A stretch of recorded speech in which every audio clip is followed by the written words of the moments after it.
10ویں پارے کا مختصر خلاصہ پیش خدمت ہے۔ پارے کی شروعات ہو رہی وَاعْلَمُوا أَنَّمَا غَنِمْتُم مِّن شَيْءٍ فَأَنَّ لِلَّهِ خُمُسَهُ وَلِلرَّسُولِ وَلِذِي الْقُرْبَى وَالْيَتَامَى وَالْمَسَاكِينِ کہ مسلمانوں، جو بھی تم مال غنیمت حاصل کرو گے جنگ کے میدان میں، تو اس کا 5واں حصہ اللہ اور اس کے رسول کے لیے ہے۔ یہ بات ذہن میں رکھیں کہ مال غنیمت جو ہے یہ صرف اس امت کے لیے حلال کیا گیا ہے۔ اس سے پہلے یہ طریقہ ہوتا تھا کہ جب بھی مسلمان یا انبیاء علیہ السلام کافروں سے اگر مال غنیمت لیتے تھے تو مال غنیمت کو کسی اونچی جگہ پہ رکھ دیتے تھے، آسمان سے آگ آتی تھی اور اس کو جلا کر بھسم کر دیتے تھے، استعمال نہیں کر سکتے تھے۔ بخاری شریف کی حدیث ہے نا، اللہ کے رسول نے فرمایا کہ اللہ نے مجھے 5 چیزیں دی جو مجھ سے پہلے کسی کو نہیں دی گئی۔ ان میں سے ایک یہ بھی ہے کہ وَأُحِلَّتْ لِيَ الْغَنَائِمُ کہ اللہ نے میرے لیے غنیمت حلال کیا ہے، یعنی ہم غنیمت استعمال کر سکتے ہیں، غنیمت کا مال کھا بھی سکتے ہیں، اپنی ضروریات بھی پوری کر سکتے ہیں اس سے۔ تو صحابہ نے سوال کیا، سورہ انفال کی جیسے شروعات ہو رہی ہے کہ یسألونک عن الانفال، اللہ کے رسول یہ آپ سے مال غنیمت کے بارے میں سوال کرتے ہیں۔ تو اللہ سبحانہ و تعالیٰ نے فرمایا کہ مال غنیمت کے پھر 5 حصے کیے جائیں گے۔ جو 5واں حصہ ہوگا وہ اللہ کے نام پہ اور امیر کے نام پہ نکالا جائے گا۔ اللہ کے رسول کے دور میں خود اللہ کے رسول امیر ہوا کرتے تھے، اس لیے آیت میں لفظ آئے وَلِلرَّسُولِ کے رسول کے لیے۔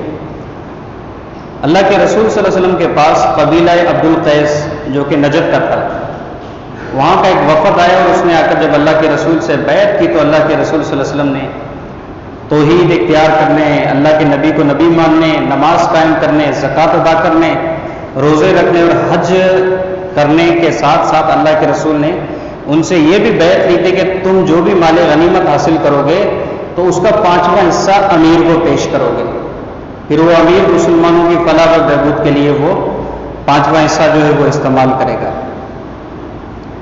اسی طرح اللہ کے رسول علیہ السلام نے فرمایا کہ جُعِلَ رِزْقِي تحت ظِلِّ رُمْحِی کہ اللہ سبحانہ و تعالیٰ نے میرا رزق میرے نیزے کی انی کے نیچے رکھا ہے، یعنی مسلمانوں کو اللہ کے رسول علیہ السلام نے یہ تعلیم دی ہے کہ مسلمانوں کو پراپرلی دعوت اور جہاد کا کام کرنا چاہیے۔ اللہ سبحانہ و تعالیٰ نے اسی میں ہی ان کا رزق رکھا ہے۔ اللہ کے رسول علیہ السلام کی یہ حدیث ہمیں اسی چیز کی طرف رہنمائی کرتی ہے۔ اس بارے میں اللہ سبحانہ و تعالیٰ نے بیان کیا ہے کہ اطیعوا اللہ والرسول، اللہ اور رسول کی اطاعت کرو، ولا تنازعوا اور آپس میں اختلاف نہ کرو، فتفشلوا تم بزدل ہو جاؤ گے، وتذهب ريحكم اور تمہاری ہوا نکل جائے گی، پاور ختم ہو جائے گا، تمہاری طاقت ختم ہو جائے گی۔ آج مسلمان نا جو تتر بتر ہوئے پڑے ہیں، اس تتر بتر ہونے کا سب سے بڑا نقصان یہ ہو رہا ہے کہ مسلمان کسی ایک پلیٹ فارم پہ جمع نہیں ہوتے۔ سورہ انفال میں اللہ سبحانہ و تعالیٰ فرماتے ہیں نا قاتلوا المشرکین کافۃ کما یقاتلونکم کافۃ کہ مشرکوں سے ایسے یکجا ہو کے لڑو جیسے وہ سارے تم سے یکجا ہو کے لڑتے ہیں۔ یہودی، عیسائی، ہندو، سکھ، بدھسٹ وغیرہ یہ سارے مسلمانوں کے مقابلے میں متفق ہے نا، ان میں اندر اتحاد ہے، لیکن مسلمانوں میں اتحاد نہیں ہو رہا، تو اس اتحاد کا نقصان کیا ہو رہا ہے؟ جب بھی کوئی ڈرون کرائے کافروں کی طرف سے تو اس ڈرون میں یہ نہیں دیکھا گیا کہ ڈرون کے نیچے وہابی شہید ہو رہا ہے، بریلوی شہید ہو رہا ہے، دیوبندی شہید ہو رہا ہے یا کوئی اور شہید ہو رہا ہے، وہ تو یہ چیز نہیں نوٹ کرتے۔ دنیا میں واحد مسلمان ہے جو مسلمان کو مسلمان نہیں سمجھتا، اور کافر ہے جو مسلمان کو مسلمان سمجھتا ہے۔ اس کی وجہ کیا ہے؟ آپس کے اختلافات۔ جب ہم اللہ اور رسول پر آ جائیں گے نا، اللہ اور رسول پر، کہ ہر معاملے میں اللہ اور رسول کو ہم ترجیح دیں گے، تو یقین کریں یہ سارے کے سارے اختلافات، یہ سارے کے سارے پھٹے، یہ سارے کے سارے جھگڑے ختم ہو جائیں گے۔ ان کے ختم کرنے کا صرف ایک ہی حل ہے کہ مسلمان متفق ہو جائیں آپس میں۔ رسول اللہ صلی اللہ علیہ وسلم نے سیدنا ابو موسیٰ اشعری اور سیدنا معاذ بن جبل کو سن 10 ہجری میں جب بھیجا تھا یمن کی طرف دعوت دین کے لیے، تو اللہ کے رسول نے وصیتیں کی ان کو، یسرا ولا تعسرا، آسانیاں کرو، جا کے ادھر لوگوں کے لیے مشکلات کھڑی نہیں کرنی، بشرا ولا تنفرا، لوگوں کو خوش کرنا، لوگوں کو متنفر نہ کرنا، واتفقا ولا تختلفا، آپس میں متحد رہنا، اختلاف نہ کرنا۔ اختلاف اس کا نقصان یہ ہوتا ہے کہ مسلمانوں میں پھر وہ جان، وہ طاقت، وہ مال جو کافروں کے مقابلے میں لگنی چاہیے تھی وہ پھر آپس میں لگ جاتی ہے۔ اللہ سبحانہ و تعالیٰ نے اس بارے میں غزوہ بدر کا حال بیان کرتے ہوئے اللہ سبحانہ و تعالیٰ فرماتے ہیں کہ شیطان بھی مشرکین مکہ کے ساتھ تھا سراقہ بن مالک کی شکل میں۔ یہ قبیلہ بنو مدلج جو تھا، بنو مدلج مکے کا قبیلہ تھا، یہ بدر کے موقع پر مشرکین مکہ کے ساتھ جنگ کرنے نہیں گیا تھا۔ ابو جہل کو بڑا قلق تھا، بڑی تکلیف تھی کہ یہ قبیلہ بنو مدلج ہمارے ساتھ کیوں نہیں ہے۔ ابلیس نے اس موقع کا فائدہ لیا۔ بنو مدلج قبیلے کا جو سردار تھا سراقہ بن مالک بن جیشم، اس کی شکل میں جا کے وہ ان سے مل گیا تھا۔ انہوں نے پوچھا کہ سراقہ تم تو نہیں آ رہے تھے؟ تو اس نے کہا نہیں یار، قوم کا مسئلہ تھا تو میں بھی تمہارے ساتھ ہوں۔ پھر جب اللہ سبحانہ و تعالیٰ کے فرشتے اترے مدد کے لیے مسلمانوں کی، تو پھر اللہ سبحانہ و تعالیٰ فرماتے ہیں کہ فلما طرات الفئتان نکص علی عقبیہ، تو ابلیس نے پھر واپسی کا گیئر لگایا، بیک گیئر لگا دیا ابلیس نے، نکص علی عقبیہ، اپنے پچھلے قدموں پہ واپس پلٹا، بیک گیئر لگایا اور ابلیس بھاگنے لگا۔ لوگوں نے جب پوچھا تو اس نے کیا کہا؟ انی بریء منکم، میں تم سے اعلان برات کرتا ہوں۔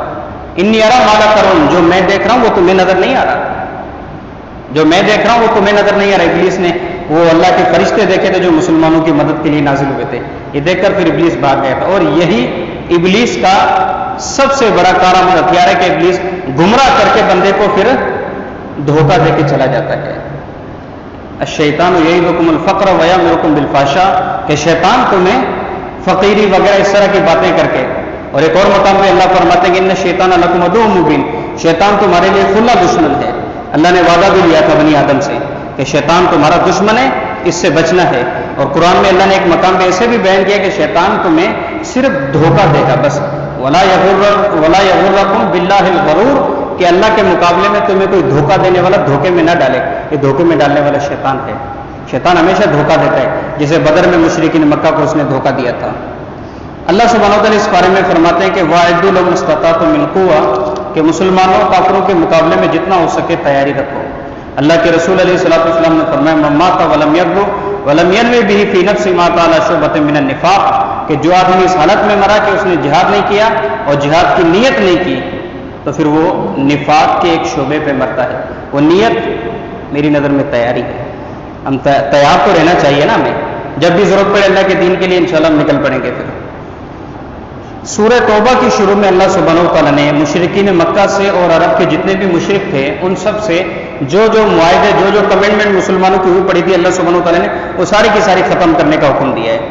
علی رضی اللہ تعالیٰ عنہ کو اللہ کے رسول علیہ الصلوۃ والسلام نے حجۃ الوداع کے موقع پر رسول اللہ صلی اللہ علیہ وسلم نے ڈیوٹی لگائی تھی کہ میدان مینا میں جا کر جو بھی لوگ ہیں ان سارے لوگوں کے سامنے جا کے سورہ توبہ بلند آواز میں پڑھو، تاکہ لوگوں میں جو مسلمان ہیں مسلمانوں کو بھی پتہ چل جائے کہ اللہ کا یہ نیا حکم ہے کہ مشرکوں سے بائیکاٹ شروع ہو گیا، اور جو مشرک آئے ہوئے ہیں ان کو بھی پتہ چل جائے کہ ان کا یہ آخری حج ہے، اور ان کو بھی پتہ چل جائے کہ اب مسلمانوں کے ساتھ ان کے جو بھی تعلقات ہیں، جو بھی معاہدے تھے اب ختم ہو چکے ہیں۔ جن لوگوں سے پھر معاہدہ تھا مشرکوں سے مسلمانوں کا، ان کے بارے میں اللہ سبحانہ و تعالیٰ نے حکم دیا مسلمانوں کو کہ مشرکوں کو مہلت دو، فسیحوا فی الارض اربعۃ اشہر، کہ 4 مہینے تمہارے پاس مہلت ہے، 4 مہینے کے اندر یا تو مسلمان ہو جاؤ یا پھر یہ علاقہ چھوڑ کے چلے جاؤ، وگرنہ اس کے بعد مسلمانوں کو حکم ہے کہ پھر کافروں کی گردنیں مارنی ہیں۔ یہ 4 مہینے بھی اسلام کا احسان ہے کہ مغلوب قوم کو اسلام نے 4 مہینے کی مہلت دی ہے، وگرنہ دنیا کی تاریخ بھری پڑی ہے۔ دارا اور بخت نصر وغیرہ جتنے بھی ظالم بادشاہ گزرے ہیں، سکندر اعظم وغیرہ، انہوں نے کہیں بھی مغلوب قوم کو اتنی ایک لمحے کی بھی مہلت نہیں دی تھی، اسلام نے 4 مہینے کی مہلت دی ہے، یہ اسلام کی خصوصیت ہے۔ اللہ سبحانہ و تعالیٰ نے اس آیت میں، اس بارے میں مشرکین مکہ کا ایک دعویٰ تھا کہ مشرکین مکہ کے سامنے جب مسلمانوں کی قربانیوں کا ذکر کیا جاتا تھا تو مشرک کہتے تھے کہ ہم بھی تو پھر حاجیوں کو پانی پلاتے ہیں، ہم بھی تو حاجیوں کی خدمت کرتے ہیں۔ تو اللہ سبحانہ و تعالیٰ نے جواب دیا کہ اجعلتم سقایۃ الحاج وعمارۃ المسجد الحرام کمن آمن باللہ والیوم الآخر وجاہد فی سبیلی، کہ مشرکوں حاجیوں کو پانی پلا کے اور حاجیوں کی خدمت کر کے تم یہ سمجھنے لگے کہ جو بندہ اللہ اور آخرت پہ ایمان لایا اور جو اللہ کے راستے میں جہاد کرتا ہے تم ان کے برابر ہو گئے، یہ تمہاری خام خیالی ہے۔ اسی میں سے ایک مسئلہ یہ بھی رکھنا چاہیے، ایک مسئلہ یہ بھی ذہن میں رکھنا چاہیے کہ وہ مسلمان جو صرف اللہ اور آخرت پر ایمان رکھتا ہے، اور دوسرا وہ مسلمان جو اللہ اور آخرت پر ایمان رکھتا ہے اور اس کے ساتھ ساتھ وہ مجاہد بھی ہے، ان دونوں کے مقام و مرتبے میں بھی فرق ہے. یہ مسئلہ ہے ایک. اللہ سبحانہ و تعالیٰ نے اس بارے میں مسلمانوں کو ایک بہت ہی اہم وصیت کی ہے. بہت ہی اہم وصیت. وصیت کیا ہے؟ لا تتخذوا آباءکم وابناءکم اولیاء ان استحبوا الکفر علی الایمان، کہ مسلمانوں اپنے باپوں کو اور اپنے بیٹوں کو، اپنے بھائیوں وغیرہ کو تم ایسی صورت میں اپنا ولی وارث نہ بناؤ کہ جب وہ ایمان کے مقابلے میں کفر کو پسند کریں. کفر کو پسند کریں تو تم نے کیا کرنا ہے؟ ان سے تعلق اپنا ختم کر دینا ہے. بدر کے موقع پر سیدنا ابو عبیدہ بن جراح رضی اللہ تعالیٰ عنہ نے اپنے ہاتھوں سے اپنے باپ عامر بن جراح کو جنم حاصل کیا تھا، اس لیے کہ وہ اللہ کے رسول کا اور اللہ کا دشمن تھا. اور حضرت ابو بکر اور حضرت عبد الرحمن بن ابی بکر رضی اللہ عنہ کا احد کے موقع پر بار بار سامنا ہو رہا تھا. تو بعد میں مسلمان ہونے کے بعد عبد الرحمن بن ابو بکر نے حضرت ابو بکر کو کہا کہ ابا جان، احد کے میدان میں تم بار بار میری تلوار کے نیچے آ رہے تھے، لیکن میں نے تمہیں باپ سمجھ کے چھوڑ دیا تھا. حضرت ابو بکر نے فرمایا کہ تم اگر میری تلوار کے نیچے آتے تو میں تمہیں بیٹا سمجھ کے نہیں بلکہ اللہ کا دشمن سمجھ کے میں تمہارا کام تمام کر دیتا. بدر کے میدان موقع پر جب مشرکین مکہ کے قیدی گرفتار کیے جا رہے تھے، مصعب بن عمیر رضی اللہ تعالیٰ عنہ کا بھائی ایک صحابی گرفتار کر رہے تھے، تو مصعب بن عمیر نے اس صحابی کو کہا کہ ذرا نا اس کو ٹائٹ کر کے کس کے باندھو، اس کی جو ماں ہے نا، ماں اس کے پاس بڑا پیسہ ہے، اس کے فدیے میں بڑی رقم آئے گی مسلمانوں کے لیے. تو پھر اس نے کہا تھا کہ تم تو میرے بھائی ہو. مصعب بن عمیر نے جواب دیا تم میرے بھائی نہیں ہو، جو تمہیں باندھ رہے وہ میرا بھائی ہے. لا تتخذوا آباءکم واخوانکم اولیاء ان استحبوا الکفر علی الایمان. آج برادری وغیرہ کے مسئلے آتے ہیں، ہم اسلام کی کیسے برادری وغیرہ کے مقابلے میں دھجیاں اڑا رہے ہوتے ہیں. صحابہ کرام نے اپنے کردار سے کیسے ثابت کر کے دکھایا کہ اللہ سبحانہ و تعالیٰ کے اس حکم کو کیسے پورا کیا جاتا ہے. اگلی آیت میں اللہ سبحانہ و تعالیٰ نے بہت ساری چیزیں ذکر کر کے فرمایا کہ احب الیکم من اللہ ورسولہ وجہاد فی سبیلہ فتربصوا حتی یاتی اللہ بامرہ، کہ لوگوں تمہاری تجارت کے مال، تمہارے کاروبار، تمہارے ماں باپ، تمہارے بیٹے، تمہارے خاندان، تمہاری برادریاں اللہ اور رسول کے مقابلے میں اگر تمہیں زیادہ محبوب ہیں تو پھر انتظار کرو یہاں تک کہ اللہ تمہارا فیصلہ کرے. یہ اللہ کی طرف سے دھمکی ہے کہ اگر اللہ اور اس کے رسول کے مقابلے میں کسی اور چیز کو ترجیح دیتے ہو تو پھر یاد رکھنا اللہ سبحانہ و تعالیٰ اپنا معاملہ کوئی نہ کوئی تمہارے اوپر نافذ کرے گا. رسول اللہ صلی اللہ علیہ وسلم نے فرمایا ثلاث من کن فیہ وجد بہن حلاوۃ الایمان، فرمایا کہ تین چیزیں کسی بھی آدمی میں آ گئیں، تین چیزیں اگر کسی بھی آدمی میں آ گئی تو وہ آدمی ان تین چیزوں کے ذریعے سے ایمان کی مٹھاس کو پالے گا، ایمان کے ذائقے کو پالے گا. وہ تین چیزیں کون سی ہیں؟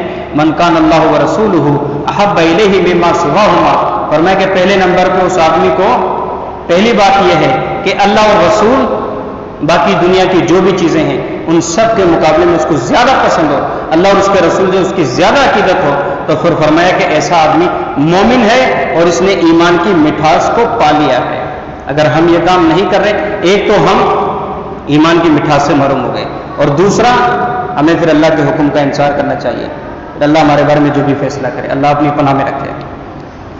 اللہ سبحانہ و تعالیٰ نے اس میں ذکر کیا ہے کہ حرام مہینوں کا، ان عدت الشہور عند اللہ 12 شہرا، اللہ سبحانہ و تعالیٰ نے 12 مہینوں کا ذکر کر کے فرمایا کہ منہا اربعۃ حرم، مسلمانوں ان میں سے 4 مہینے حرام ہیں، 4 مہینوں میں تم نے لڑائی نہیں کرنی.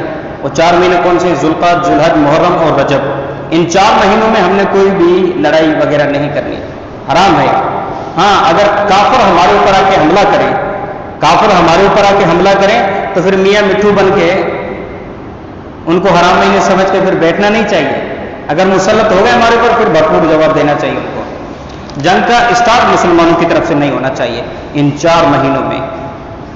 اللہ سبحانہ وتعالیٰ نے اس بارے میں تھوڑا ہجرت کا سفر ذکر کیا ہے کہ الا تنصروه فقد نصره الله اذا اخرجه الذين كفروا ثاني اثنين اذ هما في الغار. اللہ سبحانہ وتعالیٰ فرماتے ہیں کہ جب 2 آدمی غار میں تھے، 2 آدمی جب غار میں تھے تم نے تو مدد نہیں کی نا ان کی. اللہ سبحانہ وتعالیٰ تبوک کا ذکر کر کے تبوک کے ذکر کے دوران ہی ہجرت کا ذکر کرتے ہیں کہ مسلمانوں اگر تم اللہ کے رسول کے ساتھ تعاون نہیں کرو گے اس معاملے میں، تبوک میں ان کے ساتھ نہیں نکلو گے تو پھر مسلمانوں اللہ کو تمہاری کوئی پرواہ نہیں. تم اگر مدد نہ بھی کرو نا تو پھر اللہ کو کوئی پرواہ نہیں. اللہ اپنے رسول کی مدد کرے گا بالکل ایسے جیسے اللہ سبحانہ وتعالیٰ نے ہجرت کے موقع پر اپنے رسول کی مدد کی تھی کہ مشرکین مکہ کی طرف سے 100 اونٹوں کا انعام رکھا گیا تھا آپ کے سر پہ. مشرکین مکہ کی طرف سے بڑے اعلانات کیے گئے تھے. سراقہ بن مالک جیسے